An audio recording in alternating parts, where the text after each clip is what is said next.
妹妹子为的真真热西，提美见被王波将表扬，康健给被做见宗卡帕。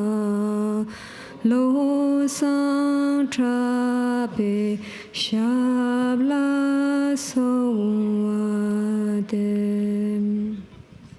妹妹在为的真真热西，提美见被王波将表扬。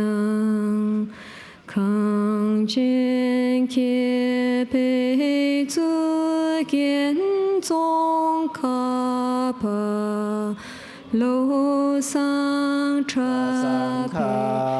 努阿维罗萨卡苏提阿万多德。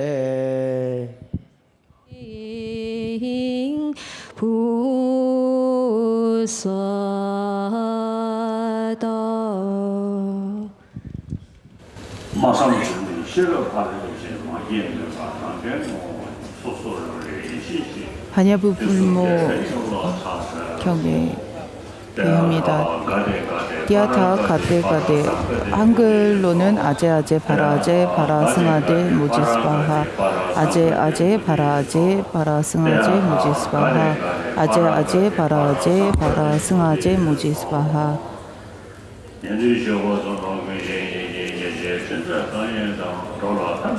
그리고 현관장음론의 개성입니다. 적정을 구하는 성물들은 일체지로서 정멸로 이끄시고 중생에게 유익하게 하는 이들은 도정지로 세상의 본체에 이루시고 바르게 지니 이들의 능인께서 모든 것을 이러한 암으로써 성무보살물을 모두 불목게 절하옵니다. 대자비이심으로써 모든 견해 끊으시고 정법을 설하신 곧다마에게 예경합니다.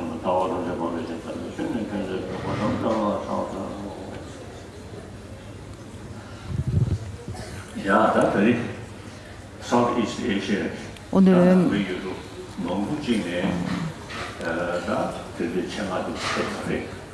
아시아권의 불자들이 2018년 법문을 듣기 위해서 이 자리에 함께 모여 있습니다.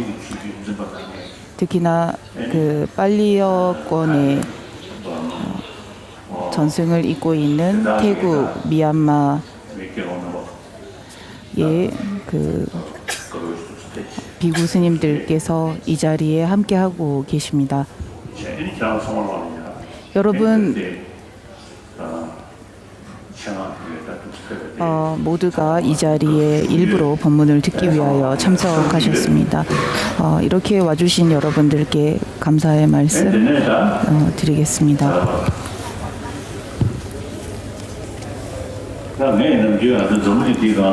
저는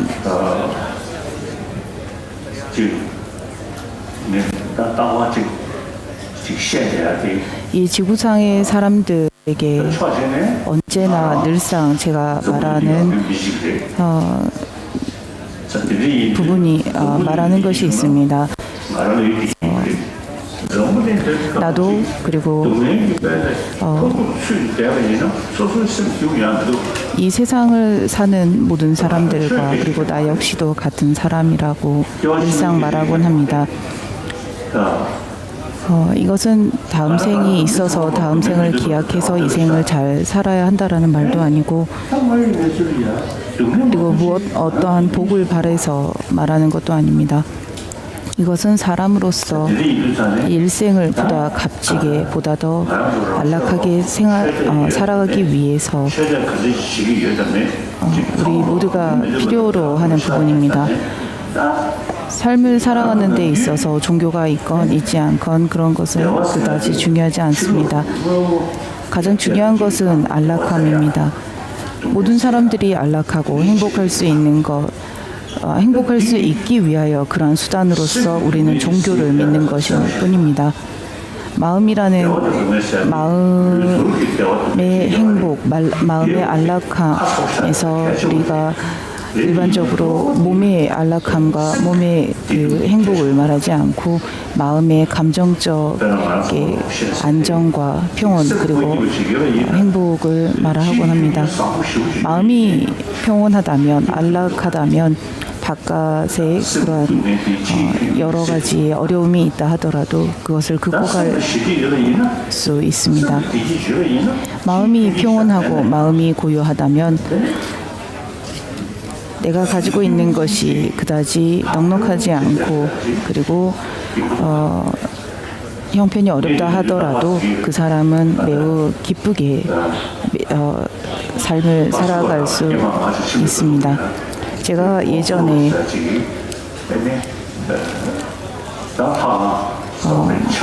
박수로리라고 하는 곳을 방문한 적이 있습니다. 그곳에서 준비하는 분들이 카톨릭 신부님께서 저를 만나고 싶어 한다라는 이야기를 듣고 제가 그분과 만남의 시간을 가졌습니다.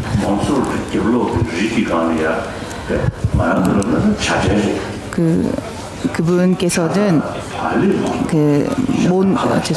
몬테로이드라고 하는 곳에 12년간 그분이 계시는 성당 뒤쪽에서 12년간 수행을 하셨다라고 합니다. 그래서 제가 그분께 여쭤보기를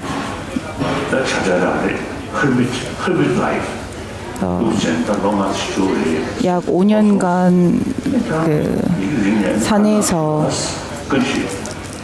은둔 생활을 하셨다라고 제가 들었습니다. 그래서 신부님께서는 그 5년간의 은둔 생활 동안 어떠한 수행을 하셨습니까라고 제가 여쭙자 그분께서 저에게 대답을 하시기를 그 5년간의 세월 동안 저는 그 자비심을 닦았다라고 대답을 해주셨습니다.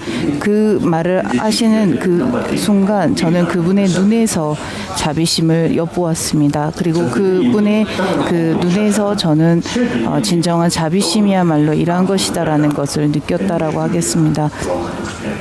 그래서 그분께서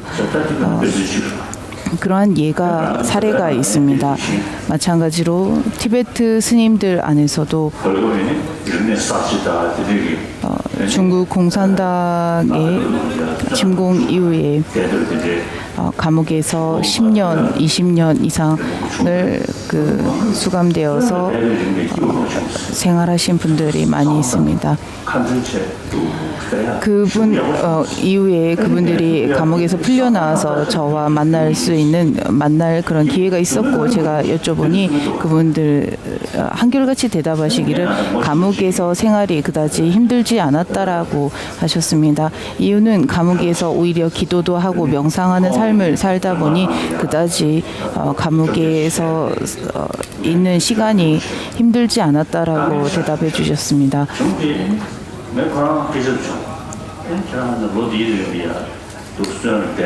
그리고 제가 그 스님께 여쭈기를 그 기나긴 세월 동안 감옥에서 있는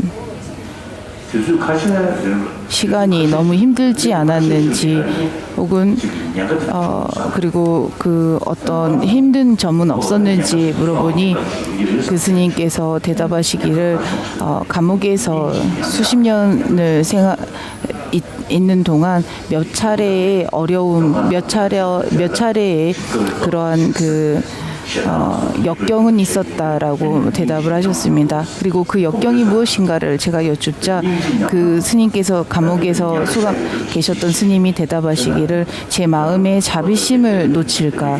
제가 이 중국 군인들에게 내 마음의 자비심을 놓치고 자비심을 잃게 될까봐 그것이 두려웠고 그것이 내가 감옥에서 생활하는 동안 가장 큰 나의 시련과 역경이었다라고 대답을 해주셨습니다. 이러한 사례들은 이러한 사례들로 우리가 비추어 보면 아무리 육체적으로 몸이 힘들고 시련과 그 역경을 겪고 있다 하더라도 마음이 이러한 그 시련과 어려움들을 극복할 수 있다라는 것을 보여주는 점들입니다. 오늘날의 사람들은 많은 그 물질적인 풍요와 풍족함을 겪고 있습니다. 그리고 누리고 있습니다. 그 오늘날의 물질적인 발전과 풍족함이 많은 사람들의 마음에 진정한 행복과 안락함을 준다고는 할 수 없습니다. 세상의 곳곳에 있는 모든 종교들은 사람들의 안락함과 그리고 마음의 평온함을 위해서 필요로 하는 수단입니다. 사람들이 가지고 있는 사랑과 자비심을 보다 더 활용할 수 있도록, 보다 더 극대화할 수 있도록 활용할 수 있게끔 하는 수단이 바로 종교라 하겠습니다.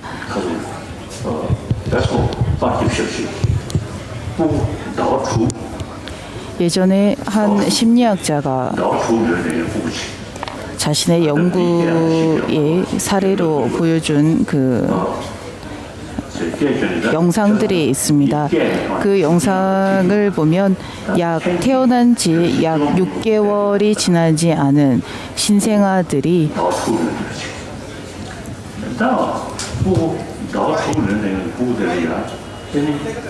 그 약 6개월이 지나지 않은 신생아들에게 두 아이가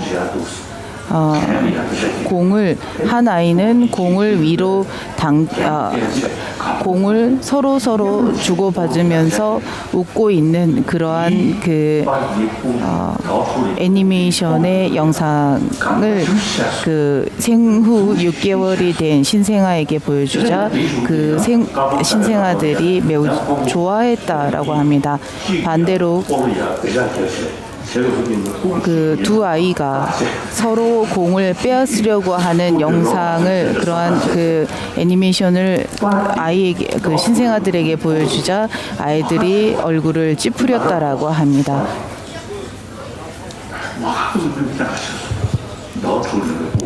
약 6개월도 지나지 않은 신생아들조차 사랑과 연민은 그 아이들조차 그러한 감정을 좋아한다라는 사례라고 할 수 있습니다.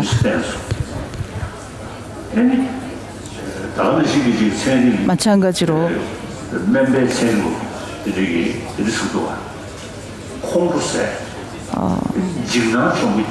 의사들이 말하기를 우리가 두려움과 공포, 불안감들을 느끼고 겪으면 겪을수록 육체적인 면역력은 떨어질 것이다라고 말을 하곤 합니다. 반대로 사랑과 연민이 마음에 가득할 때 비로소 면역력과 자가 치유력이 향상된다라고 합니다. 모든 사람들이 가지고 있는 천성, 본성은 사랑과 연민입니다. 모든 사람들이 본능적으로 가지고 있는 사랑과 연민을 오늘날의 과학자들이 그것을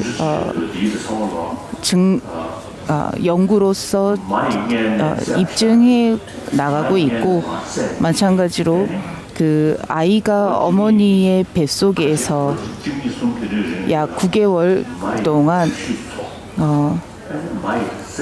있다가 태어나서 어머니의 젖으로 성장하고 어머니의 품에서 성장하듯이 그 반대로 어머니의 젖과 어머니의 품이 없다면 그 아이는 죽게 됩니다. 사람이 태어나서 어머니의 보살핌과 어머니의 사랑과 연민의 그 보호 아래서 성장할 수 있는 것처럼 모든 사람들은 사랑과 연민을 필요로 합니다. 저 역시도 어렸을 적에 아이였을 때 또한 그 어렸을 때 부모의 사랑과 그 보살핌을 많이 받은 아이면 아이일수록 성장했을 때 보다 더 나은 성숙한 성인이 된다라고 합니다. 반대로 어린 시절에서부터 어머니와 어렸을 때부터 어머니와 떨어져야 하거나 보살핌을 받지 못한 아이들은 그 공포와 불안감 그리고 두려움으로 인해서 성인이 되었을 때도 부족한 그리고 그러한 불안감들을 평생 느끼게 된다라고 합니다. 그래서 아이였을 때 유년기에 어머니의 사랑과 보살핌을 받으면 받을수록 그 아이는 성장해서 자신감과 자부심과 성숙함이 일반인 다른 일과 다르다라고 합니다.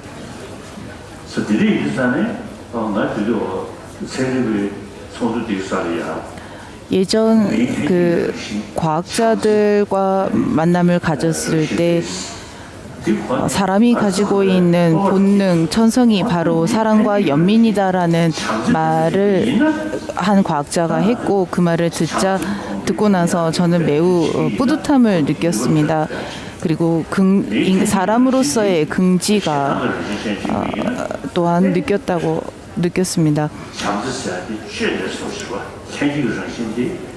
사랑과 연민이라고 하는 것은 본능적으로 그리고 이것은 어떠한 조작과 그리고 만들어낼 수 없는 일부러 누군가의 강요에 의해서 생성되거나 조작되어지는 것이 아닌 본능적으로 우리가 타고나기를 가지고 그리고 태어나서부터 가지고 있는 그러한 감정들입니다.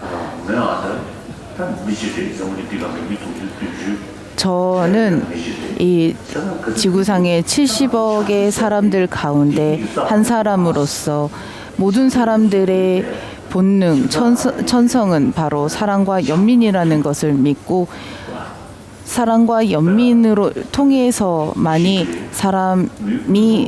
사람과 사람이 보다 더 안락하고 보다 더 평온할 수 있다라는 것을 믿습니다. 한 가정에서 가족들이 서로 간에 믿음과 신뢰 그리고 사랑과 연민이 있다면 아무리 형편이 어렵다 할지라도 그 가족, 그 사람들은 매우 행복합니다. 하지만 반대로 돈이 많고 매우 부유하지만은 가족 간에 평온하지 않고 서로 믿지 않고 신뢰하지 않고 서로 간의 시기 질투만을 일삼는다면 그 가정은 그다지 행복하지 않습니다. 그래서 사람으로서 보다 더 안락하기 위해서 보다 더 행복하기 위해서 필요로 하는 것은 바로 사랑과 연민심입니다. 사랑과 연민심이 그러니까 커지면 커질수록 그 사람은 보다 더 너그럽고 보다 더 폭력이 있고 보다 더 순해지게 됩니다. 반대로 제가 젊었을 적에 약 1954년에 중국에 방문을 했습니다. 그때 마오 주석과 더불어 많은 중국 간부들을 만났고 당시 그런 그 간부들을 만날 때 마음에서 처음이었기 때문에 상당히 긴장을 했었습니다. 그 긴장한 마음에서 그 마오 주석과 저의 그 전 링림부체, 트장 림부체가 함께 참석하신 자리에서 그 저의 전 링림부체와 같은 경우는 그다지 사람을 긴장하거나 사람을 만날 때 긴장하거나 어려워하지 않으셨지만 트장 림부체와 같은 경우는 상당히 긴장을 하시곤 하셨습니다. 그 당시 저뿐만 아니라 트장 림부체께서도 긴장하셨던 기억이 납니다. 그래서 그 높은 간부들을 만날 때 그 당시에 상당히 마음이 긴장되었던 기억이 납니다.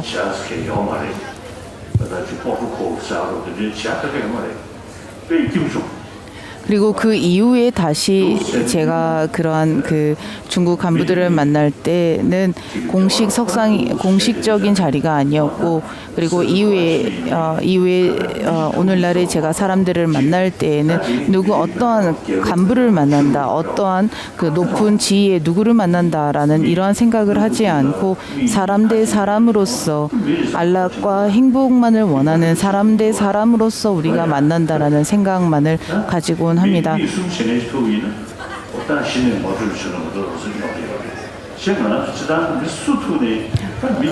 그 같은 사람으로서 같은 생각을 하고 같은 사유 체계를 가지고 있고 같은 감정을 가지고 있는 사람으로서 그리고 우리의 몸 역시나 같은 구성을 비슷한 구성으로 되어 있고, 그리고 같은 사람의 모습을 하고 있는 우리가 감정도 그리고 생김새도 전부 다 같습니다.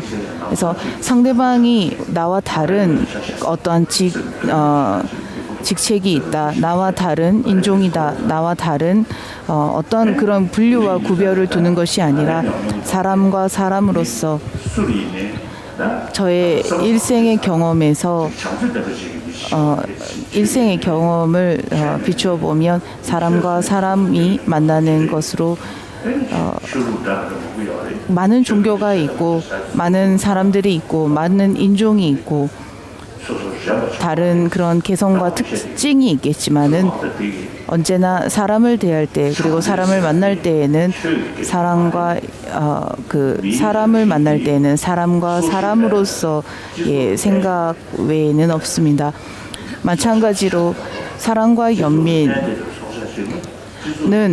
사회에서 살아가는 모든 생명체들에게 필요로 하는 부분입니다. 사회에서 살아간다면 반드시 사랑과 연민을 필요로 합니다. 반대로 시기, 질투, 교만, 암만 이러한 것들이 있다면 그 사회에서 배척당하거나 사회에서 다른 이들과 더불어 공존하기 어렵습니다.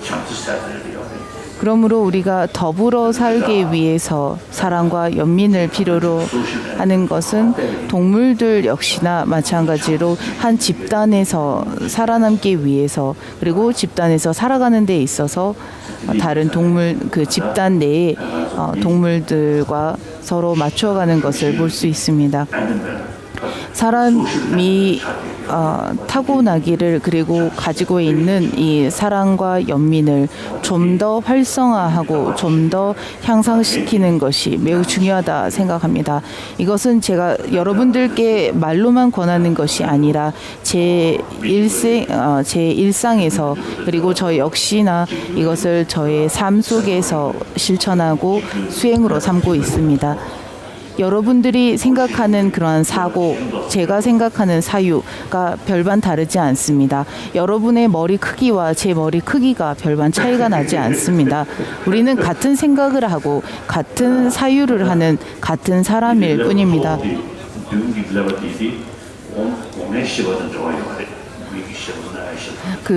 눈으로 보고 귀로 듣고 코로 냄새를 맡고 입으로 맛보는 이러한 것을 다섯 가지의 감각, 오감이라고 합니다. 그리고 이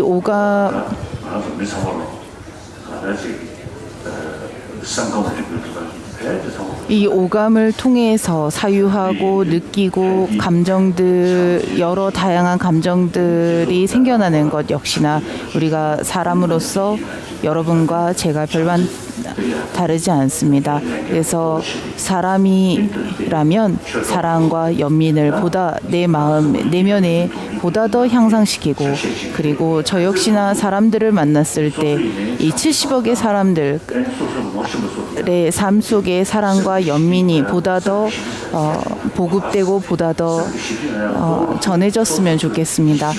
70억의 사람들이 살아가는 데에서 좀 더 신뢰하고 좀 더 믿고 좀 더 남을 배려하고 남을 생각할 수 있다면 그리고 반대로 시기 질투로 인해서 상대를 배척하고 상대를 괴롭게 한다면 그것은 그렇게 되어서는 되지 않습니다. 그래서 친구 간의 신뢰가 필요하고 신용과 믿음이 필요하듯이 우리가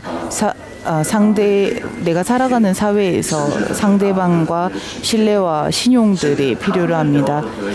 불교에서는 일체 중생을 우리가 사무량심을 독송합니다. 그래서 모든 중생이 행복하기를, 모든 중생이 괴로움에서 벗어나기를 간절히 바라는 이런 마음들 역시나 우리가 기도에서 하는 이러한 마음들이 하물며 매우 작은 벌레라 할지라도 생명을 가지고 있고 우리의 사랑과 연민을 필요로 하는 존재들입니다. 살아있는 생명체, 살아서 같은 생명을 가지고 있는 이들. 그래서 경에서는 수천만의 세상들이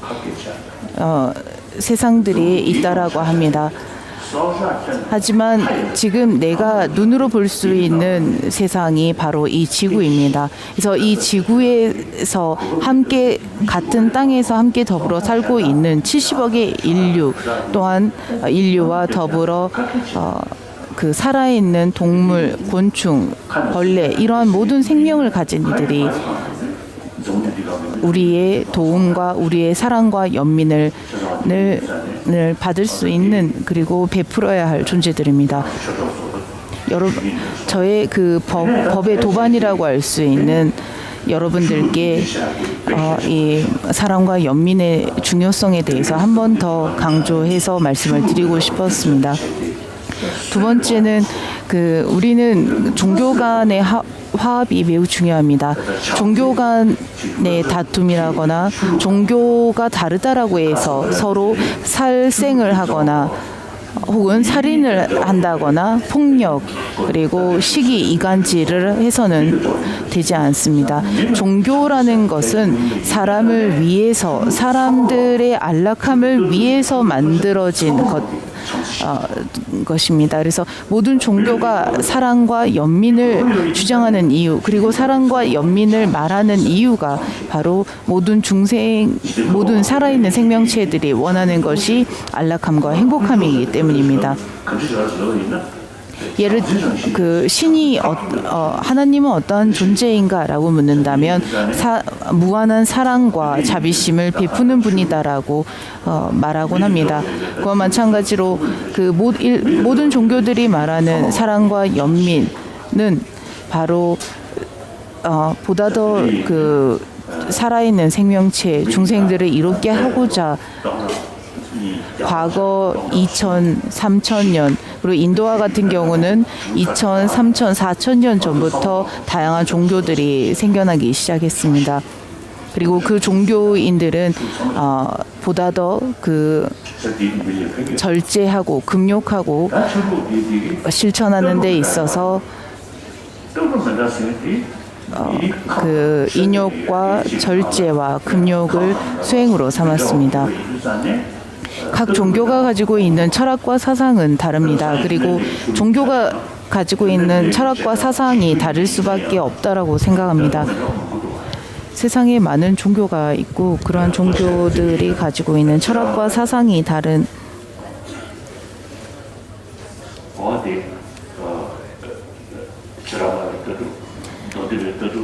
예를 들면 불교 내에서도 설일체유부 학파와 경양부 학파, 유식학파, 중간학파라고 하는 각각의 학파로 나누어지는 것 역시나 철학과 사상, 교리가 다르기 때문입니다. 교리와 사상이 다르다라고 하지만은 이 다른 사상과 교리는 우리의 내면의 사랑과 연민심을 보다 더 증폭시키고 보다 더 향상시키기 위한 수단으로서 다양한 사상과 교리를 우리가 배우고 수행하는 배우고 닦는 것입니다.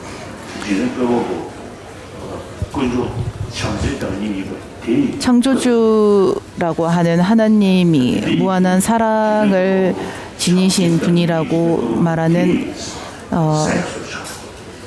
이들 역시나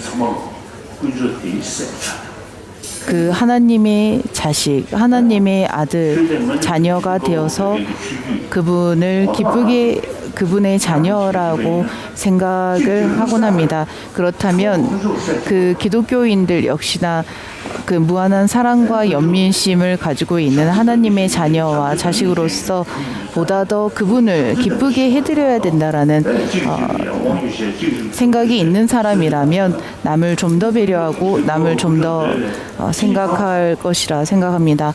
반대로 남을 그 멸시하고 비하하거나 조롱하거나 괴롭힌다면 그러한 사람들은 진정 하나님의 자녀, 자식이라고 생각할 수 없다고 생각합니다.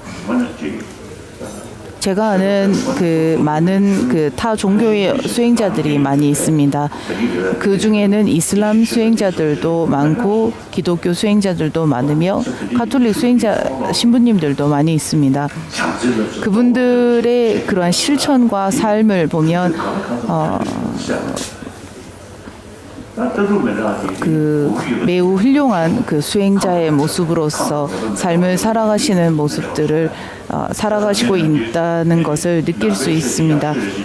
저는 결코 불교가 최고다라고 주장하지도 않고 사람들에게 권하지도 않으며 사람들에게 불교를 홍보하지도 않습니다. 종교는 각자의 그러한 선택 그리고 각자가 개개인이 내 성향과 내게 가장 맞는 그리고 내 마음을 가장 변화하게끔 하는 이러한 그 종교가 각각 다르기 때문에 불교가 최고다, 불교가 가장 훌륭하다라고 결코 말하지 않습니다. 그래서 내 종교가 최고이기 때문에 내 종교를 타인들이 다 믿어야 된다라는 생각은 옳은 생각이 아닙니다. 그래서 법이 될 수 있도록 그리고 수행이 될 수 있도록 하기 위해서는 반드시 다른 사람들에게 도움이 될 수 있도록 해야 합니다. 그래서 하겠습니다. 종교 간의 화합은 매우 중요합니다.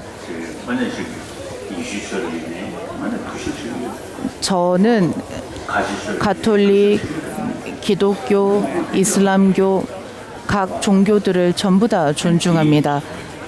많은 사람들에게 도움이 되어 왔고 도움이 되고 있으며 도움이 될 이러한 타 종교들을 매우 존중합니다. 과거 수천 년간 3천, 4천, 5천 년간 다양한 종교들이 생겨났고 상키아, 자이나, 수론 이러한 여러 그 불교 이러한 종교들이 전부 다 인도에서 발생했으며 최근에 이르러서는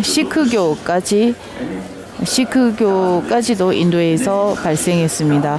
그리고 이슬람교나 조로아스터교 그리고 페르시아에서 발생한 조로아스터교 오늘날 봄베이에는 인도 봄베이라는 곳에는 그 페르시아에서 발생한 그 조로아스터교의 신자들이 약 1,000명 가까이가 있습니다.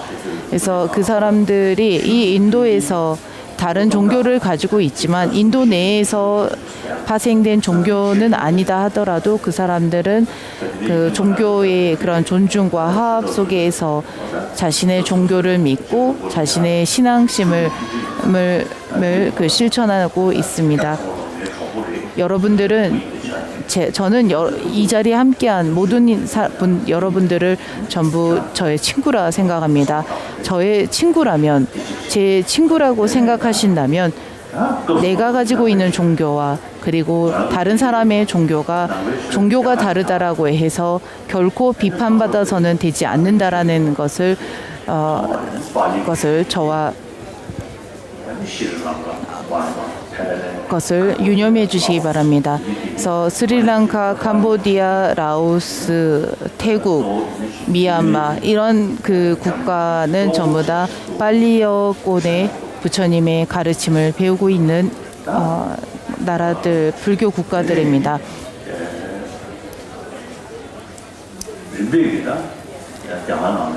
그리고 이후에 인도 내에 산스크리트 어권의 부처님의 법이 보급되기 시작했습니다. 처음 딱실라라고 하는 승원이 생기고 그 다음에 날란다 승원이 생긴 이후에 비까말라실라라고 하는 승원이 생겨나기 시작했습니다. 그리고 그 각 승원에 여러분들도 알고 계시는 용수보살과 를 비롯한 많은 그 인도의 수행자들이 그곳에서 수학하시고 수행하셨으며 불법을 부흥시키셨습니다. 날란다 승원의 그 스님들께서는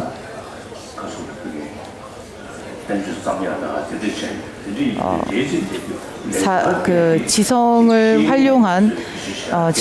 활용하고 고찰과 분석을 통한 그 공부 방법을 선택하신 것을 엿볼 수 있습니다.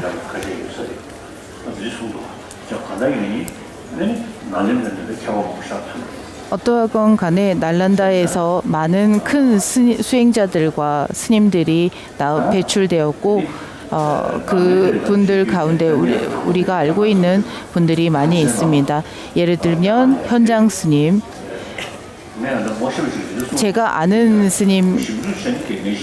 아는 분 가운데 제가 아는 분이 저에게 말을 해준 이야기지만 그 현장 스님께서 인도에 오셨을 때 그 용수보살의 제자라고 하는 나가보디의 그러니까 매우 그 용수보살의 제자라고 할 수 있었던 나가르보디를 현장 스님은 배웠다라고 말을 하는 사람들도 있다고 합니다. 그리고 현장 스님이 배웠던 나가르보디 스승은 그 논사께서는 그 당시에 연세가 매우 많으셨다라고 합니다. 티베트에도 역시나 그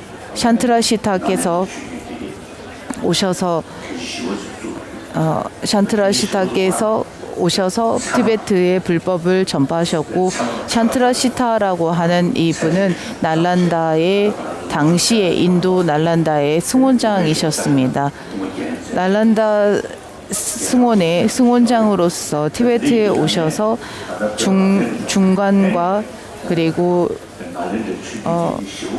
그 개정해 사막의 3장을 전부 다 전파하셨습니다. 또한 인명의 그 논리의 경전들을 매우 중요하게 여기셨습니다. 어떻게 보면 그 한문으로 번역되어 있는 경전과 논장들에는 인명에 대해서 자세히 번역할 수 없었기 때문에 보급화되지 않았다라고 합니다. 그래서인지 그 중국에서 한국, 베트남, 일본으로 전파될 때 인명과 그러니까 인명학 부분은 그다지 번역이 되지 않았다라고 합니다. 하지만 반대로 티베트어로서 그 인명과 논리학이 보급되기 시작했고 이것은 후대에는 몽고와 그 티베트에 근접해 있는 각국의 그 불교 국가에 전파되었다라고 합니다. 제가 항상 말하는 날란다 17논사라고 하는 분은 당시에 티베트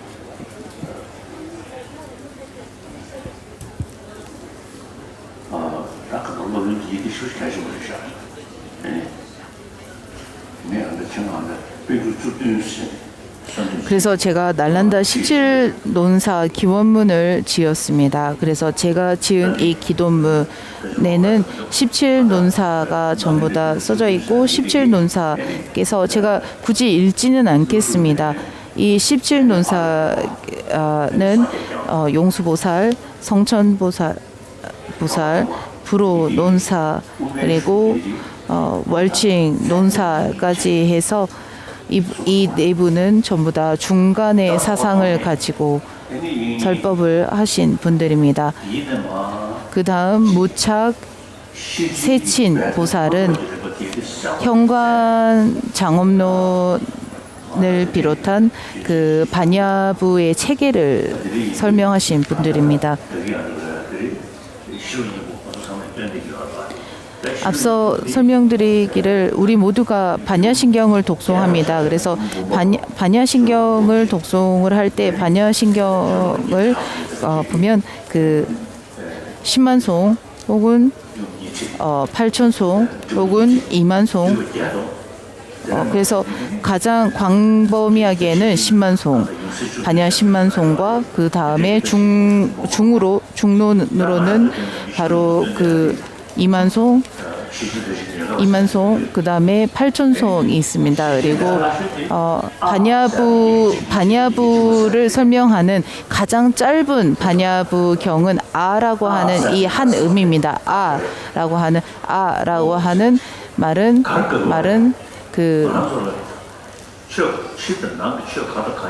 그러니까 안다라는 것을 의미합니다. 그래서 바깥과 내 안과 밖이 다르지 않는 무엇도 있지 않는 그래서 실체하는 바 없다라고 해서 아라고 하는 것이 반야부 경의 가장 짧은 경 그 의미라 하겠습니다.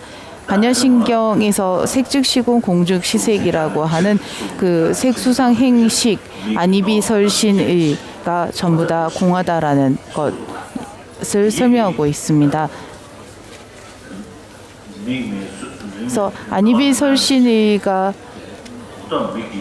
전부 다 없다, 공하다라고 하는 것은 완전히 없다라는 것이 아니라 부처님 역시나 눈도 보시고 귀도 보고 코도 보고 입도 보고 그래서 눈을 가지고 있는 사람에게 눈이 있는 사람에게 너는 눈이 없다라고 한다면 그 사람은 있는데도 불구하고 없다라고 말하는 어처구니 없는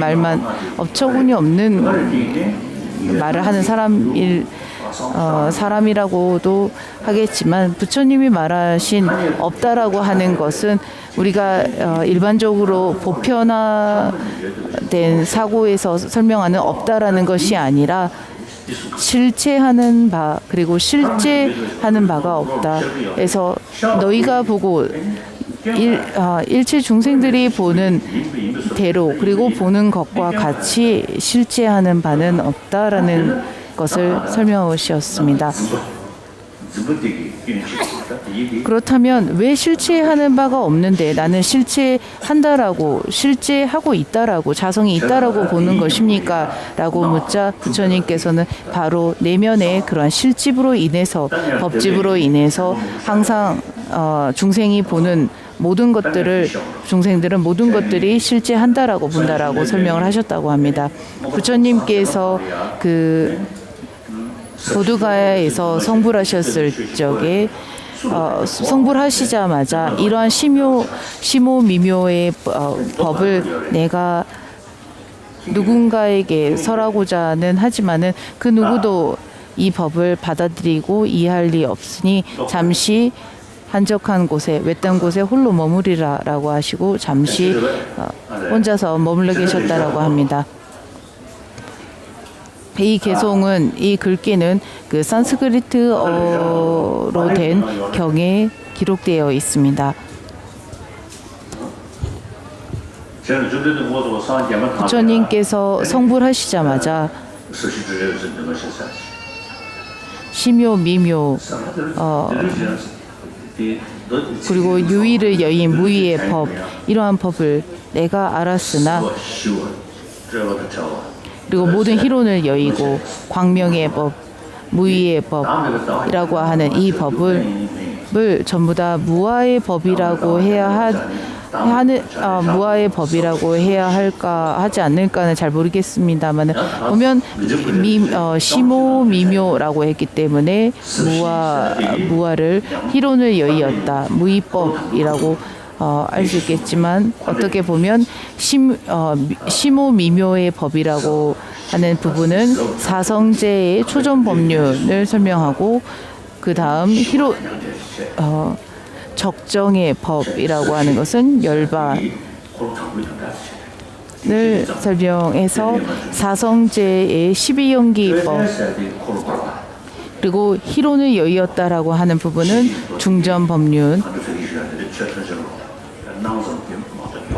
앞서 설명드린 일체법은 내가 그와 같이 내가 보고 생각하던 것처럼 실제하는 바가 없다.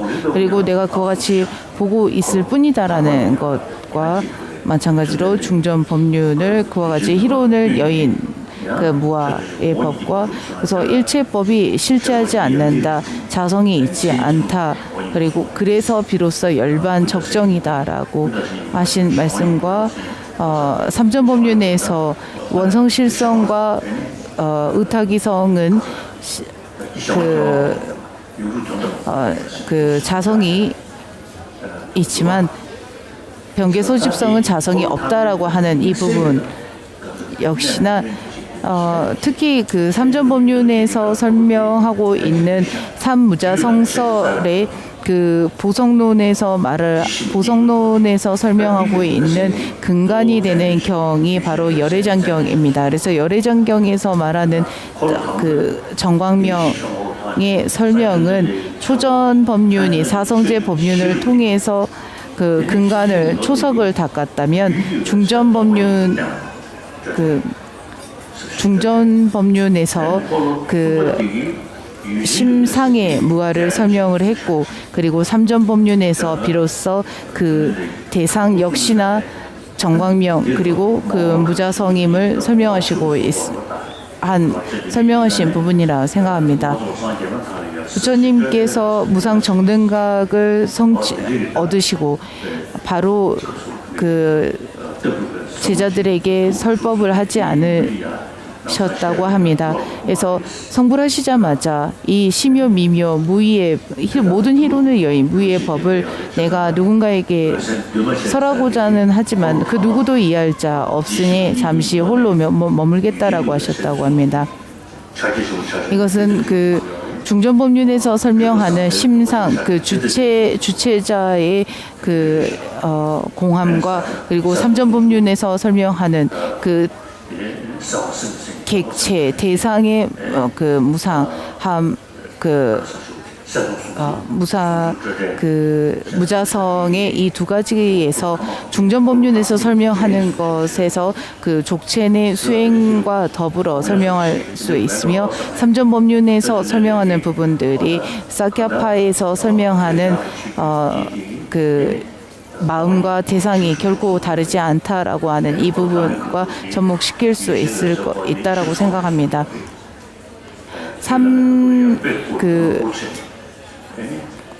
그리고 또한 그 삼전 법륜에서 의식을 9가지로 구분을 해서 의식의 그 심상을 설명하고 있습니다. 또한 그 금강승의 그리고 그것으로 인해서 금강승의 법이 전해지기 시작하고 금강승의 그 기반이 되는 것이 바로 삼전법륜이라 하겠습니다. 오늘 제가 여러분들에게 설명드린 이 날란다의 17논사의 기도문입니다. 날란다의 17논사의 기도문은 우선 티베트어로 번역된 경장이 약 100질이 됩니다. 그리고 그래서 반야부 경과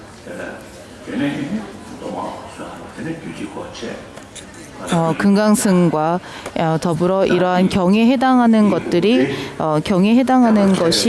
약 100권 정도가 됩니다. 그리고 그 다음 인도 부처님의 설법이 아닌 논사들께서 스승들께서 지으신 것을 티베트어로 번역한 것을 논장이라고 합니다.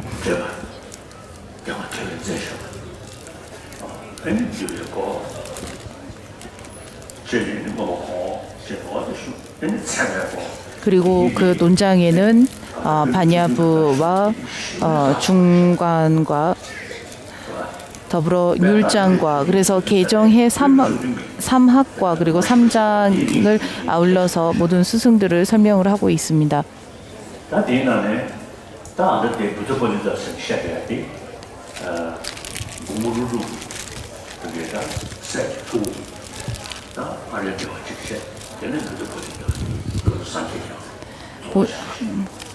그래서 그 십신논사 기원문을 보시면 용수보살과 그 다음 바로 불호논사 부다빨리따라고 하는 논사를 나오는 부분에서 이 불호논사는 용수보살의 중론을 해석하는 가장 첫 번째 주석서라고 합니다. 그래서 이 불호논사가 그 불호논을 지었고 이 불호논은 중론의 가장 첫 번째 주석이 되며 주석이 된다 합니다.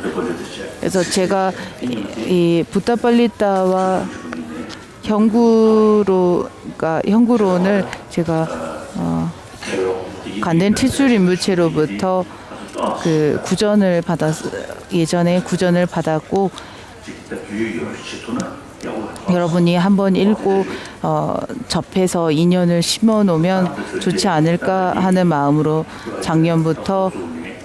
작년에 시작해서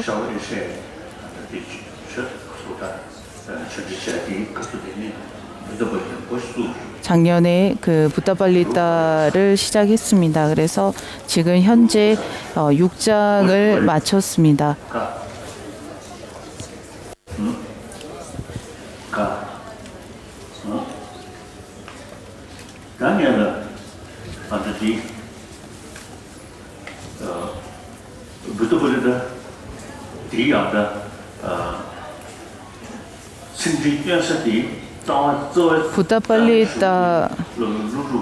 부타팔리타는 용수보살의 중론의 개송을 해석하고 있습니다. 마디아미카 물라칼리카라고 하는 산스크리트어로 마디아미카 물라칼리카라고 하는 중론을 주석입니다. 예전에 그 스승들께서는 중론을 가르치실 때 우선 중론의 개송을 전부 다 암기하도록 하셨다고 합니다. 중론의 개송을 제자가 전부 다 암기했다면 그 다음 비로소 중론의 개송들을 해석하고 가르치셨다고 합니다.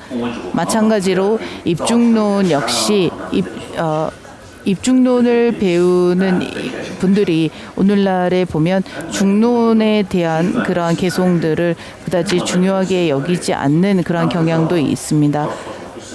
저는 어렸을 때 입중론을 개송을 전부 다 외웠고 남대 그 집경론은 조금밖에 외우지 못했지만 구사론의 개송들은 전부 다 외웠던 기억이 납니다.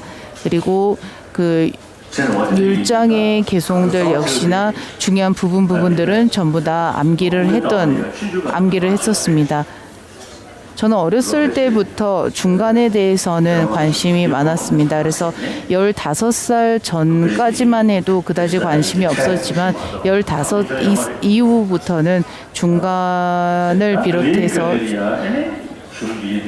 그 공부에 관심을 가지기 시작했습니다. 그리고 이 중간학파의 공사상은 저의 그 마음을 크게 변화시켰고 그리고 크게 도움이 되었습니다.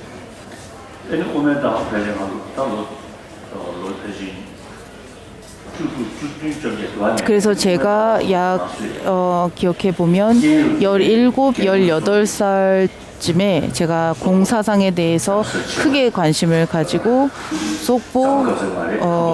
함독함제네 속보 스님을 인연으로 해서 그 몽고 스님을 인연으로 해서 제가 그 공사상이 중간에 그때부터 크게 관심을 가지고 제가 공부를 하기 시작했습니다.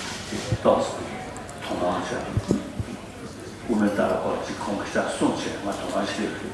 그래서 그 스님께서 저에게 몇 가지를 일러주시고 제가 그분의 말씀으로 인해서 이 공사상에 대해서 크게 마음을 내었고 그때부터 제가 아마 17, 18살 때부터 공성에 대해서 관심을 가진 이후에 하지만 중공군이 중공군이 들어오고 난 다음에 다시 그 공부를 할 기회가 그다지 많지 않았습니다. 그래서 이후에 티베트에서 망명 나와서부터는 계속 그 경전을 배웠습니다. 한글로 그 중론 있지요. 중론 있지요. 예, 중론 그리고 오늘날 사람들이 번역한 중론이 있지 않습니까? 중론은 매우 중요합니다.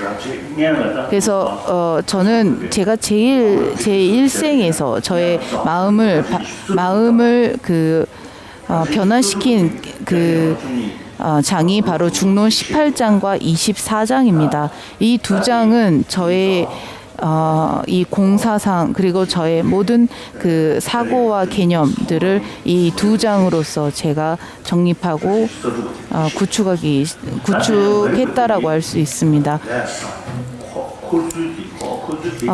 그리고 무명으로 인해서 12연기의 연기를 한다라고 하는 이 12연기를 통해서 멸제를 증득한다, 멸제를 이룬다라는 것이 바로 18장에 설명이 되어 있습니다. 그리고 그러면 과연 공성이 무엇인가라고 의문을 갖는다면 24장을 봐야 합니다. 공성이라는 것은 이러한 것이다라는 것을 바로 용수보살께서 24장에서 설명하고 있습니다. 쿠눌라마 린포체께서 제가 그 쿠눌라마 린포체로부터 그 중론의 개송을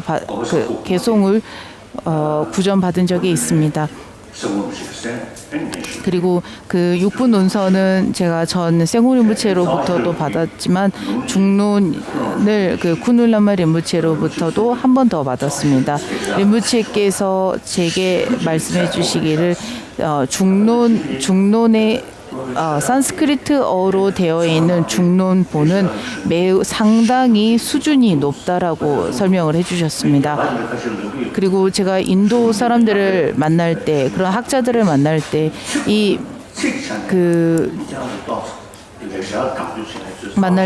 이 중론이 어떻게 보면 불교 논서이긴 하지만은 학자로서 이 논서의 그 산스크리트어로 되어 있는 중론의 그 구조와 이러한 체계들을 좀 더 접하면 어떨까 싶다라고 이렇게 권하기도 합니다.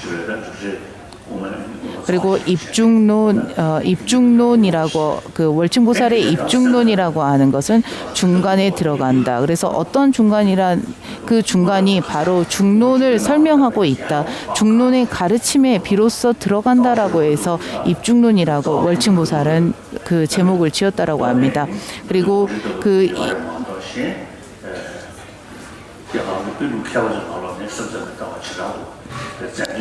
또한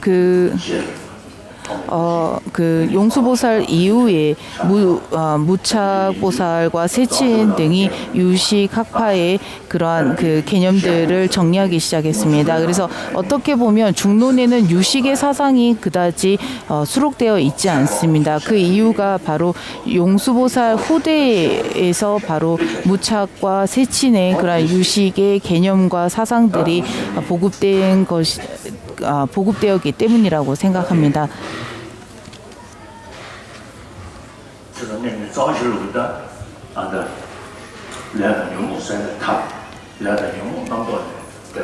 그 중론에 보면 업과 번뇌를 여의었을 때 중론에 보면 그 업과 번뇌를 여의면 해탈이요 업과 번뇌는 분별을 그리고 분별로 희로 남은 공성으로서 비로소 제거된다라고 하셨습니다. 탐진치 삼독은 전부 다 분별로 분별로 인해서 발생한 것이고 탐진치 삼독이라고 인해서 번뇌가 생겨나기 때문에 이 탐진치 삼독을 없애기 위해서는 바로 이 공사상으로서 비로소 그 분별이 제거된다라고 하신 것입니다. 제가 아는 그 에론 백이라고 하는 그 의사 선생님이 계십니다. 그 선생님은 당시에 제가 만났을 때만 해도 90살이 훨씬 넘은 94세의 노인이셨습니다. 그분께서 일생에 자신의 연구가 바로 그 사람들이 화가 났을 때의 면역력이 떨어지는 부분들을 연구하셨던 분입니다.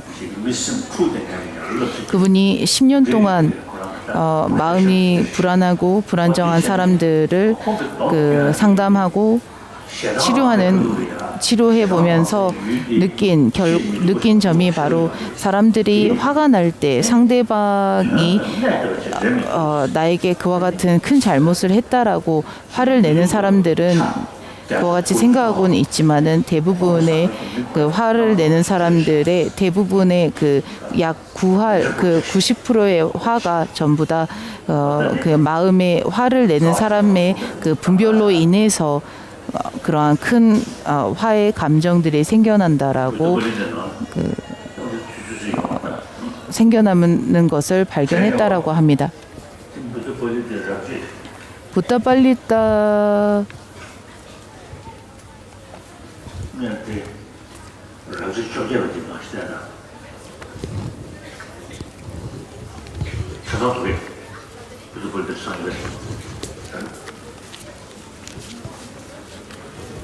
맞지? 알레.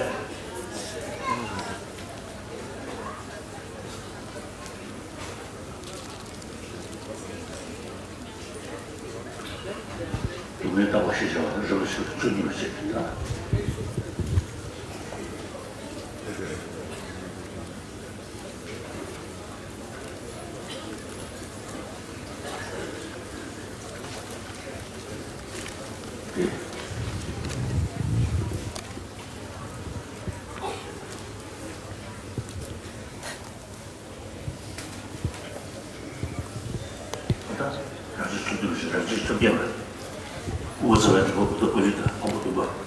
부타팔리타 18자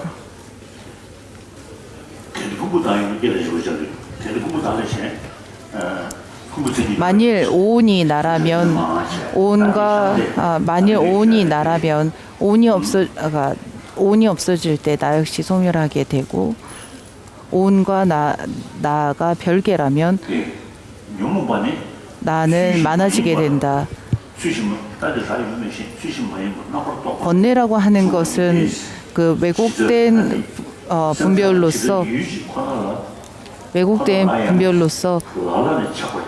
어떤 사람들은 집착하고 어떤 사람들은 분노하고 어떤 사람들은 어리석게 되기 때문에 이와 같은 탐진치 삼독은 왜곡된 분별로 인해서 발생한다. 어떤 사람이 한 사람을 보고 아름답게 보지만은 반대로 다른 사람은 못생기게 볼 수도 있습니다. 그 사람이 내가 보는 것처럼 내가 아름답게 보는 것이 진실되고 그것이야말로 그것이 옳다면 내가 보는 것처럼 상대방도 그 외에 어떤 다른 사람들도 전부 다 내가 아름답게 여기고 생각하고 보는 사람은 반드시 아름다운 사람이어야 하지만은 그 사람을 아름답게 보지 않는 사람도 있고 못생겼다 보는 사람도 있는 것이 바로 전부 다 내가 바라보는 시각이 전부 다 나의 왜곡된 분별로 인해서 발생되었다라는 것을 알 수 있습니다. 또한 그 분별을 일으키는 대상에서 그 대상을 아름답게 보고 그 대상을 내가 아름답게 꾸민 다음에 아름답게 꾸며진 대상을 집착하게 되는 것입니다. 우리가 그 경험을 통해서 우리의 경험으로서도 우리가 이해할 수 있습니다만 그러니까 예를 들면 마음이 불편할 때 여기저기 온 천지를 봐도 세상이 참 절망적이거나 매우 그 흐릿하고 그러니까 불안해 보일 수도 있습니다. 하지만 또 마음이 즐거울 때는 세상 어디를 보아도 주변 어디를 보아도 즐거워하고 아름답다라고 보곤 합니다. 이것이 바로 그 왜곡된 분별로 인해서 탐진치의 삼독이 생겨나고 그로 인해서 상대를 계속 끊임없이 분별하는 것을 엿볼 수 있습니다. 그러므로 그 번뇌는 왜곡된 분별로 인해서 생겨난다. 그리고 왜곡된 분별로 인해서 그 신구이로서 어떠한 행위를 했을 때 그것을 비로소 업이라고 한다. 그렇다면 그 업과 번뇌는 그러므로 업과 번뇌는 비로소 왜곡된 분별에서부터 생겨난 것이다. 희론과 그래서 이러한 것들을 전부 다 희론이라고 하고 희론에서 그리고 이러한 희론들은 전부 다 공성으로서 제거할 수 있다. 그래서 중론에서 앞서 설명하는 왜곡된 분별들은 전부 다 공성으로서 제거된다라고 하는 이 하나의 개송을 불호논사 부타팔리타께서는 이와 같이 해석했었습니다. 왜곡된 분별 이라는 그 어떠한 것도 실체하지 않지만 그 바깥 경계에서부터 비롯되었고 바깥 경계에서부터 존재한다라고 하는 이 존재한다라는 생각을 일으키는 것 역시나 내면의 그 왜곡된 분별로 인해서 실집으로 인해서 발생하는 것이라고 합니다. 왜곡된 그 실집이 있기 때문에 내가 어떠한 것을 바라보고 어떠한 것을 보건 간에 그것은 실제한다라고 비춰지게 되고 실제한다라고 보게 됩니다. 반대로 어떠한 것도 내가 보는 것과 같이 있을 수는 없다라는 확신 그리고 거기에 대한 믿음을 가진다면 내가 보는 것과 내가 내게 보여지고 내가 생각하고 내가 그와 같이 여기는 것이 결코 옳지 않다라는 것에 대한 확신을 얻게 된다면 서서히 그러한 마음들이 줄어들게 됩니다. 그래서 쿠눌라마 린포체께서는 공성이 실집과 더불어 분별을 제거한다라고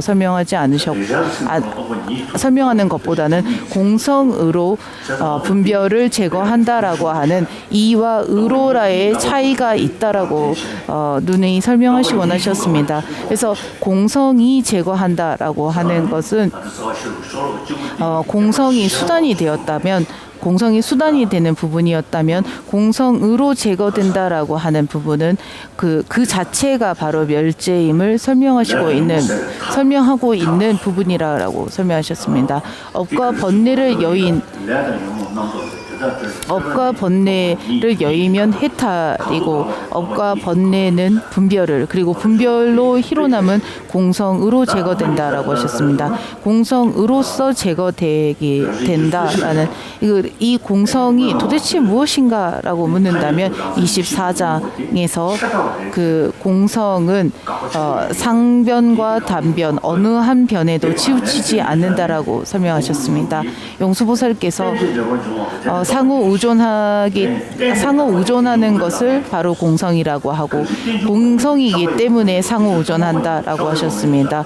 그래서 상호 의존하지 않는 어떠한 법도 있지 않고 공하지 않는 어떠한 법도 있지 않다. 그러므로 공이 바로 상호 의존하는 연기이며 연기가 바로 공성이라고 설명하셨습니다.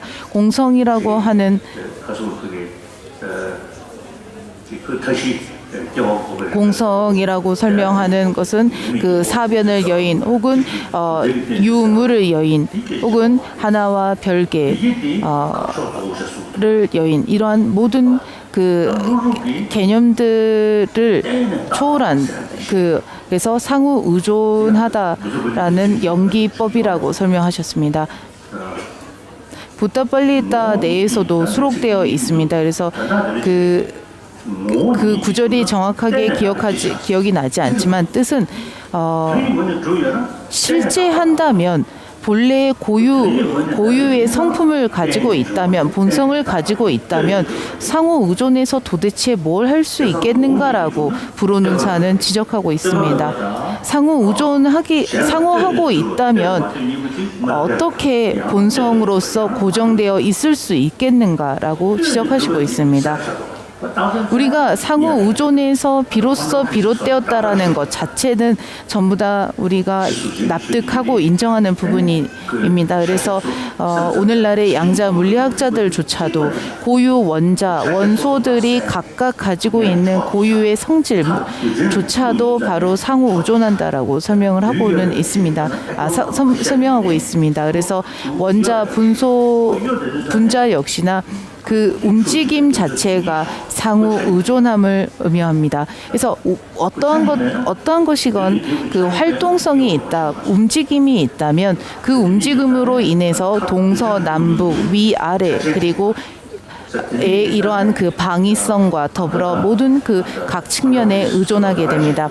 그래서 그 양자 물리학들조차도 하지만 분석했을 때 원소의 실체가 이렇다.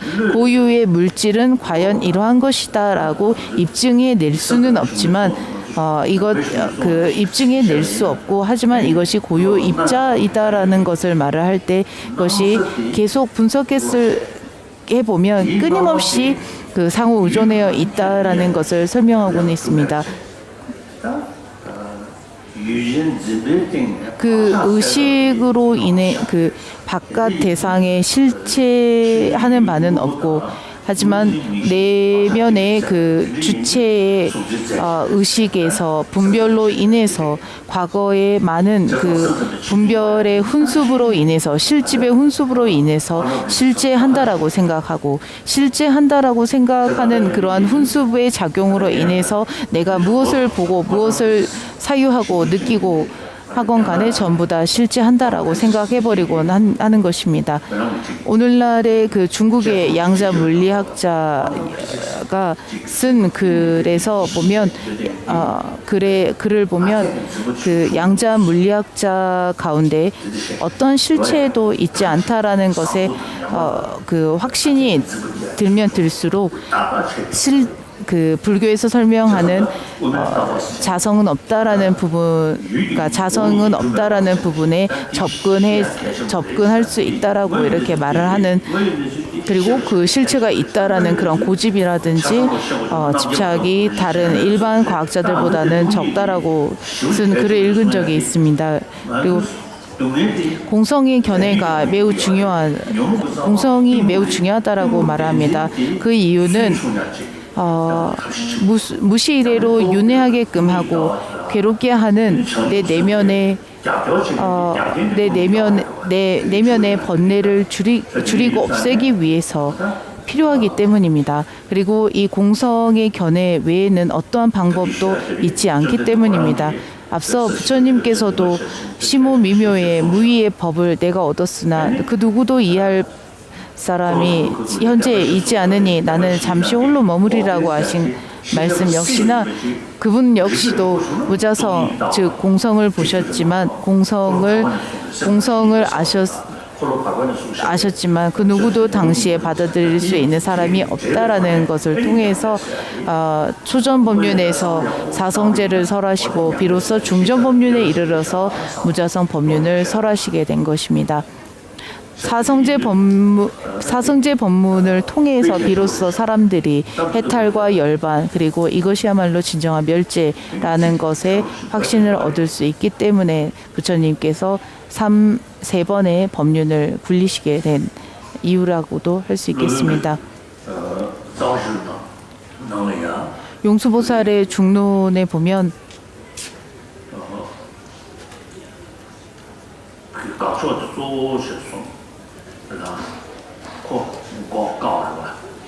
그래서 용수보살의 중론에 보면 그 자성이 없다라는 것을 증명하기 위해서 자성이 있다면 이와 같을 것이다라는 가설을 통하고 그러한 가설을 한 상태에서 자성이 있다면 이러이러한 오류가 생겨나게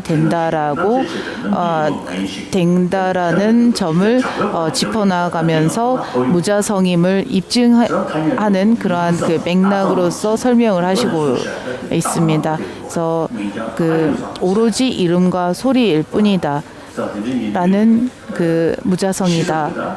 실제하는 바는 없다. 공성이기 때문에 무자성이어서 무자성이라는 것이 여러분들 마음에 보다 더 확신이 들면 들수록 일체 모든 세상이 전부 다 헛개비와 같고 환영과 같다라는 그런 확신을 얻을 것입니다. 제가 공성을 깨달았다라고 결코 말하는 것이 아닙니다. 하지만 그 공성의 그 견성의 문턱에 보다 더 좀 더 접근해 있다라고는 확신할 수 있습니다.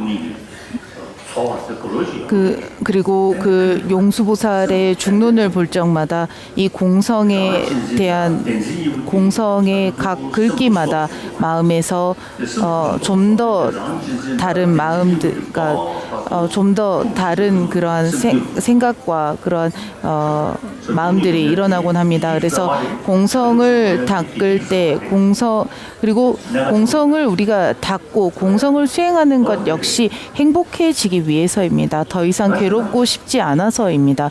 사랑과 연민 역시나 우리가 괴로움을 여의고 행복해지기 위해서 일으키고 마음을 내는 것입니다.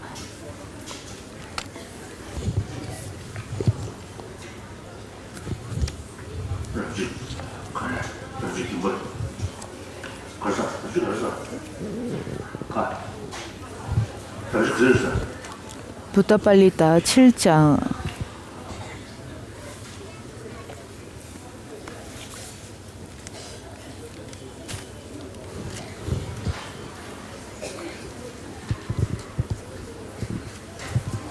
오늘은 복습이 있습니다. 그래서 그 오후 점심을 드시고 오후 1시 반부터 남걀사 탐동 림부치께서 오늘 법문 달라이라마 스님께서 해주신 법문을 그 약 1시간에서 1시간 반 정도 복습을 해주실 예정입니다. 마찬가지로 복습에 참석하실 분들은 그 점심을 드시고 1시 반까지 법당 위로 2층으로 올라와 주시면 됩니다. 부다팔리타 통역하겠습니다.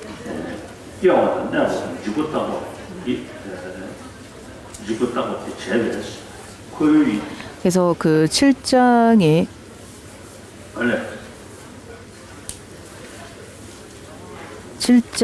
마지막 49페이지를 보면 발생과 머문과 소멸을 고찰한 7장이다라고 되어 있습니다.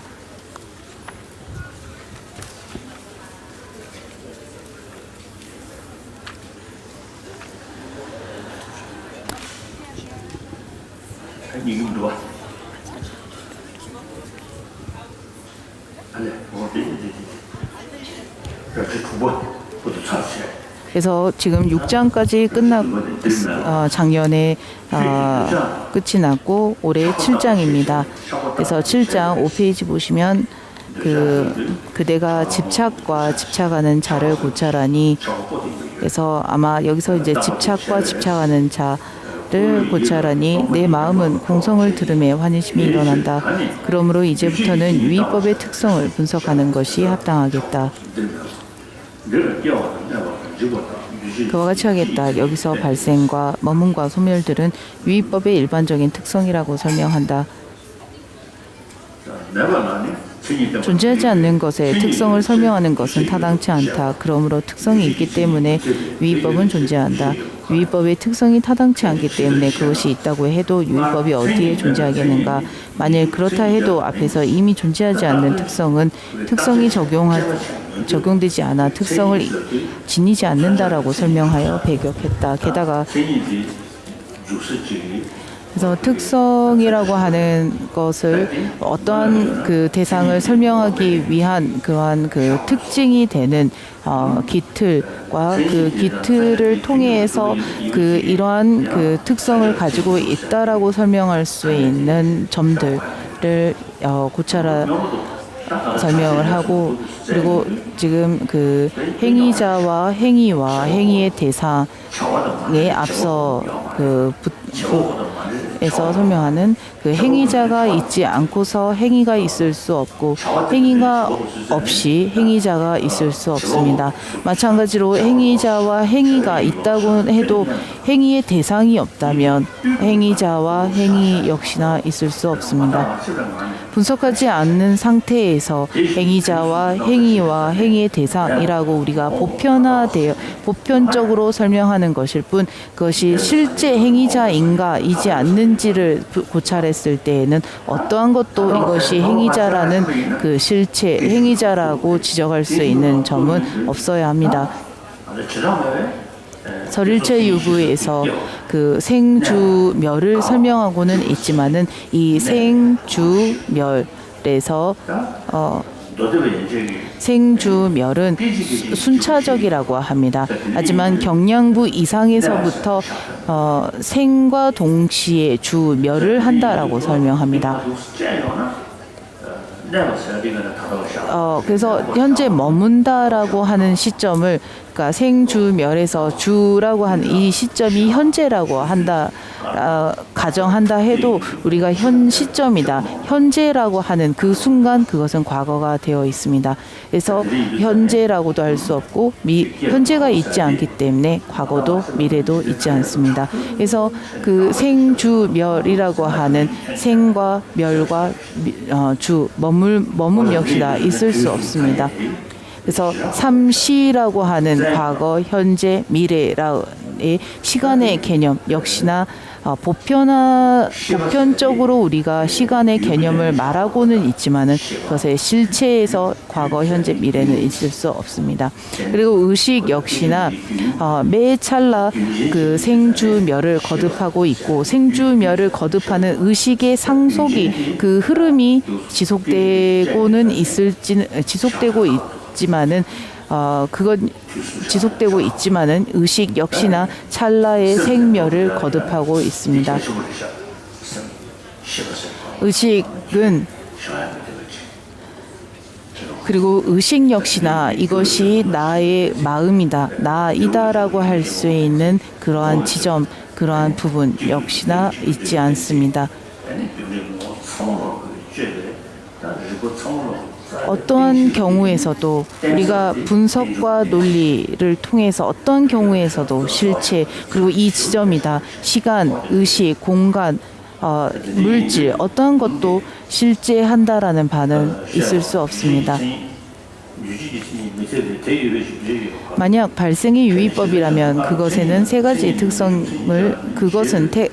특성을 지닌다. 만약 발생이 무의법이라면 어떻게 유의법의 특성이라 하겠는가?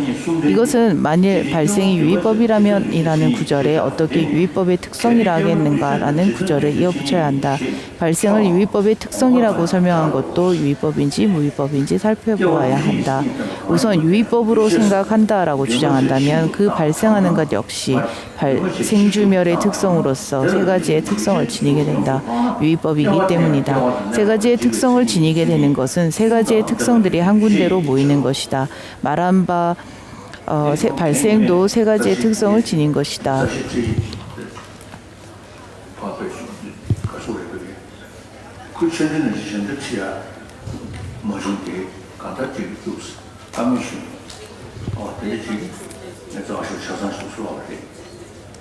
제가 예전에 저의 스승과 함께 한 구절 한 구절 전부 다 새기지는 못했지만, 그러니까 제가 여쭙고 스승께서 저에게 대답을 해주시는 방식으로 중론을 한번 전체적으로 배운 적이 있습니다. 어떻게 유의법의 특성이겠는가? 만약 발생도 생주멸의 특성을 지니고 머뭅도 생주멸의 특성을 지니며 소멸도 생주멸을 지닌다면 특성들이 상하기 때문에 특성들의 특징이 있어야 한다. 특징이 없다면 이것은 발생이다, 이것은 머뭅이다, 이것은 소멸이다라는 것이 어디에 있겠는가? 그래서 그 각각의 그 각각 나눠 말을 한다라는 것 역시나 각각의 이러한 특징을 지닌다. 이것의 특성이다. 이것이야말로 이와 같다라고 하는 것 역시나 보편화된 그 세간에서 설명하는 언어에서 우리가 언어로서 설명하는 것일 뿐 실제의 진리에서는 무엇도 실체하는 바가 있지 않습니다. 그것은 오류가 되지 않는다. 일반적으로 유의법의 특성이면서 개별적인 특성에 의해 이것은 보병이다. 이것은 모포이다라고 하는 것들이 존재하는 것과 같다. 여기서도 개별적 특성에 따라 발생, 머문, 소멸이 성립한다. 그 개별적 특성은 무엇인가? 발생하게 하는 것과 머물게 하는 것과 소멸하게 하는 것이다. 예를 들어서 여러분들이 귀의하는 부처님 역시나 그 열애가 과연 몸이 열애인가? 열애 몸과 더불어 몸과 별개로 몸과 하나로 도대체 어떻게 열애가 존재하는가라고 묻는다면 열애의 실제하는 바, 열애의 존재는 어디에도 있지 않습니다. 그래서 우리가 구차라고 분석했을 때 이것이야말로 부처님이시다라고 할 수 있는 부처님의 실체, 부처님의 존재성, 무엇도 존재하지 않습니다. 그래서 중론에서 비로소 부처님께서 설하신 법은 전부 다 이제로서 설명한다. 바로 그것은 진제와 속죄이며 진제와 속죄라는 것은 우선 그 보편적으로 세상의 사람들이 받아들일 수 있는 세상의 언어로서 설명하는 세간에 통용되는 그러한 세속제와 반대로 그 실체 그러한 그 통용되었지만 그것이 실제하지는 않는다. 무자성이다라는 것을 통해서 진제를 설명하셨습니다. 그래서 이 이제를 통해서 부처님의 법을 비로소 이해하고 부처님의 법을 깨닫게 된다라고 하셨습니다. 제가 늘상 누누이 설명하는 부분입니다만은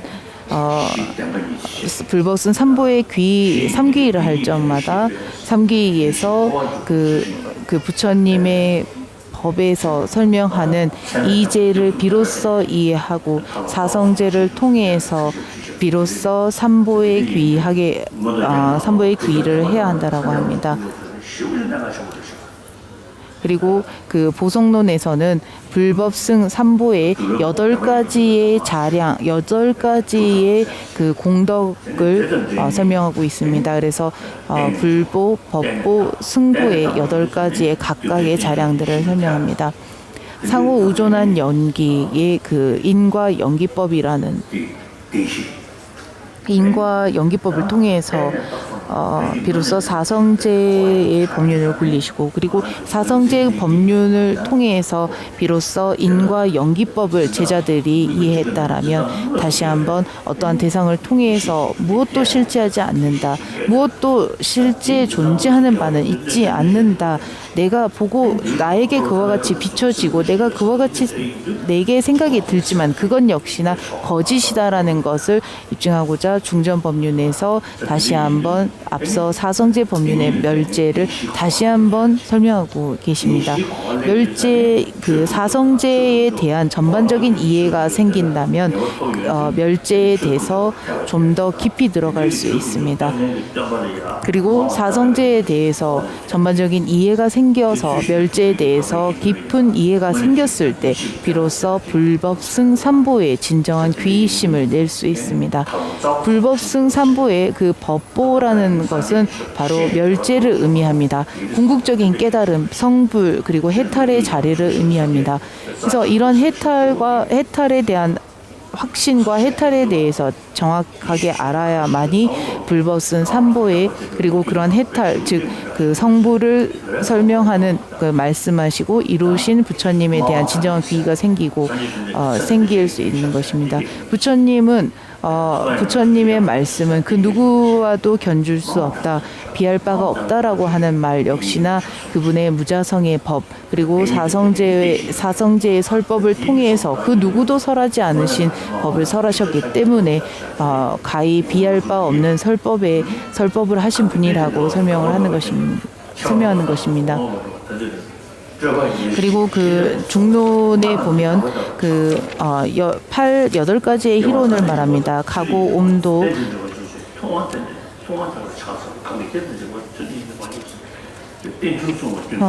그래서 그 상호전에서 발생한다. 소멸됨도 발생함도 상단변도 오고감도 별개도 동일하지도 않다라는 8가지 희론을 설명합니다. 그리고 송가파 스님께서도 그 연기찬탄론에서 그 일체법을 전부 다 그 여실히 보시고서 그 법에서 법을 보시고서 일체 중생을 유익하게 하셨다라고 합니다. 그리고 이런 것들은 전부 다 연기의 법을 설명하고 있는 부분입니다. 그 부처님께서 많은 법을 설하셨고 그 많은 법들이 매우 중요하기는 하지만은 그 법 가운데서도 가장 중요한 법이 바로 무자성 공성에 대한 법입니다. 그리고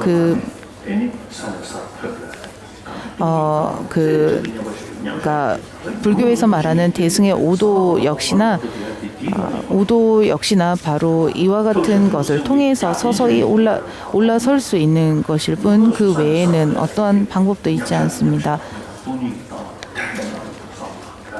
그리고 그 송가파께서도 자신의 그 개송에서 연계의 이 길로 인해서 다른 가르침 역시 부처님의 가르침 역시 올바르다는 확신이 생기고 실상을 보시고 바르게 말씀하신 부처님의 뒤를 따라 배우는 이들에게 모든 고난은 멀어지나니 일체의 허물의 뿌리를 뽑기 때문이다라고 하셨습니다.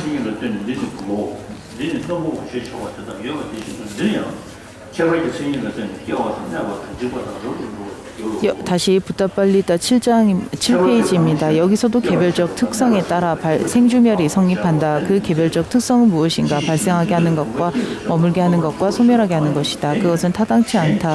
왜냐하면 보병을 생겨나게 하는 것과 만들어지게 하는 것이 다른 무엇도 하게 하지 못하며 보병을 머물게 하는 것도 다른 어떠한 것도 머물게 하지 못하며 보병을 소멸하는 것도 다른 어떠한 것을 소멸하게 하지 못하기 때문이다.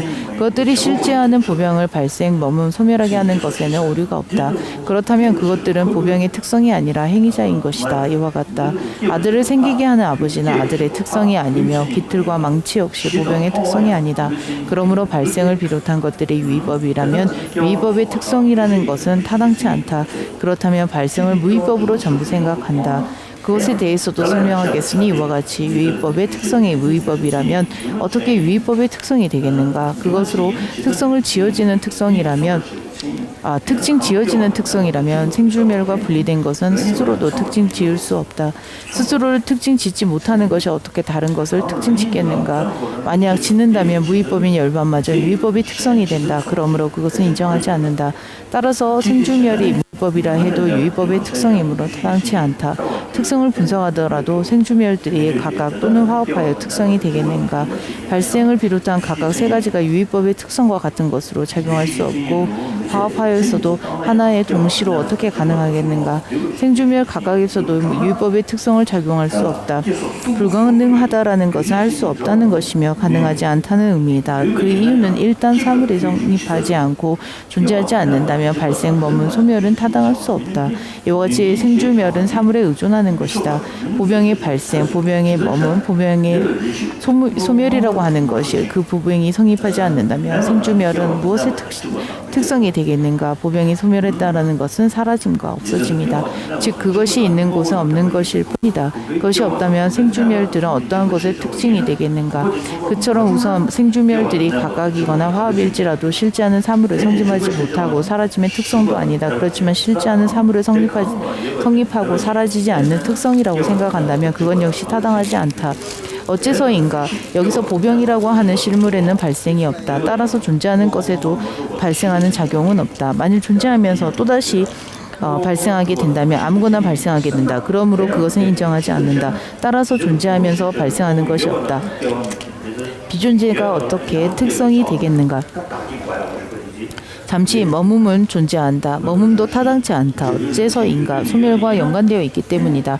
이와 같이 유의법은 무상과 모든 것이 관계되어 있다. 그러므로 모든 것이 무상이라면 어떻게 머문이 되겠는가? 그래서 이 부분은 다시 이미 존재하는데 이미 머물러 있는데 다시 다시 생겨나서 다시 머물기 위해서 생겨나는 것은 도저히 이 이치에 맞지 않다, 합당하지 않다라는 부분입니다. 머뭄이 있겠는가? 머움과 소멸은 상반되기 때문이다. 이와 같이 아래에서도 사물이 소멸되게 된다면 머움은 타당치 않다. 어느 것도 소멸되지 않는 그것은 사물로 타당치 않다라고 말씀하셨다. 성촌문사께서도 머움이 없는데 사물이 어떻게 있겠는가? 무상한데 머움이 어떻게 있겠는가?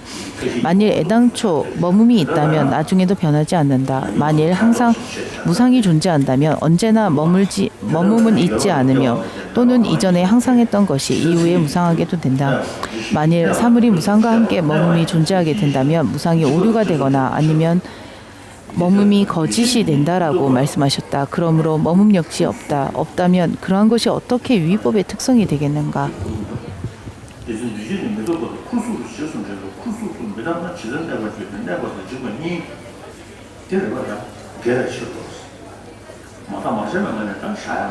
그래서 분석하지 않고 고찰하지 않는 시점에서 보편화된 시점에서는 그러한 생주멸이라고 하는 발생했고 머물고 소멸한다라고 우리가 설명하고 말할 수 있을지는 몰라도 그것이 과연 발생한 것이다, 발생이다, 머문다, 그리고 소멸한다라는 것에 그 실체는 있지 않습니다. 머움이 없는데 소멸이 어디에 있겠는가? 이와 같이 사물에 머움이 있다면 소멸하게 되겠지만 머움이 없다면 소멸하는 것이 어디에 있겠는가?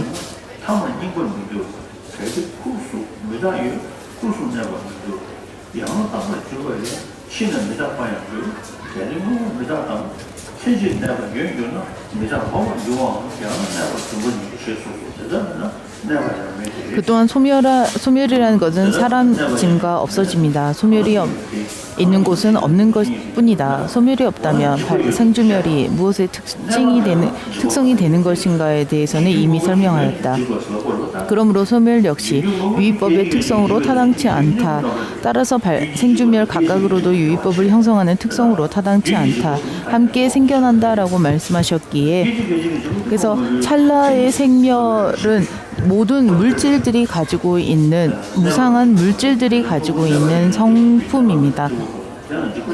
그래서 법의 실상을 아는 이들이 생주멸들을 함께 생겨난다라고 말한 것이다. 그러므로 각각을 특성이라고 하는 것은 타당치 않다. 화합한 것들은 특성이다. 화합한 것이더라도 하나의 동시로 어떻게 가능한가? 특성이 아닌 각각의 상반된 화합이 유의법인 하나의 사물의 동시로 어떻게 가능하겠는가? 이와 같이 발생하는 시점에서 머움과 소멸은 없으며 머움의 시점에서 발생과 소멸은 없고 소멸의 시점에서도 보면 우리가 무엇도 그러니까 소멸이라는 것을 고찰했을 때 소멸의 실체라는 소멸이라는 것을 찾을 수 없습니다. 발견할 수 없기 때문에 그 소멸의 그 시점에서도 그 소멸 역시나 실체하지 않는 그 소멸은 비로소 생주멸의 발생과 머움이 있기 때문에 비로소 소멸이라 할 수 있는 것이고 그 소멸 화합한 것이라도 하나의 동시로 어떻게 가능한가? 특성이 아닌 각각의 상반된 화합이 유의법인 하나의 사물의 동시로 어떻게 가능하겠는가? 이와 같이 발생하는 시점에서 머움과 소멸은 없으며 머움의 시점에서 발생과 소멸은 없고 소멸의 시점에서도 발생과 머움은 없다. 그러므로 생주멸은 각각이거나 화합일지라도 유의법의 특성으로 타당치 않다. 특성이 타당치 않기 때문에 유의법은 존재하지 않는다. 그와 같은 불확실한 논리만으로 무엇을 하려고 하는가? 오늘 여기까지 하겠습니다. 11시 반 태국 스님들께서는 5불씩을 하시기 때문에 시간을 맞춰서 점심 공양을 하셔야 합니다. 그래서 오늘은 여기까지 하시겠다라고 하셨습니다. 잠시 한국에서 오신 부타팔리타 브로노는 매우 귀한 논서입니다. 매우 무화를 설명하신 것을 1장 시작하시면서 불호논사께서 이름조차도 실체하는 바는 없다. 실체가 없다라고 하셨습니다. 이 부다발리타 즉 불호논사가 자신의 이름을 내세워 자신의 이름을 걸면서까지 지은 바로 용수의 주석 논서는 매우 귀한 논서입니다. 그리고 그 날란다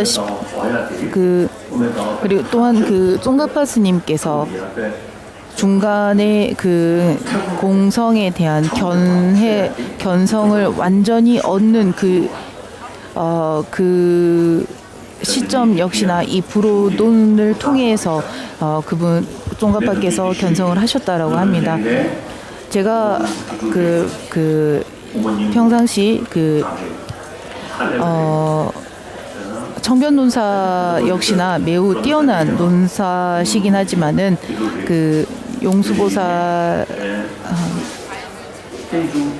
월징보살의 그 상호우존한 연기법과 그 가르침은 부다발리타에 수록되어 있다라고 설명합니다.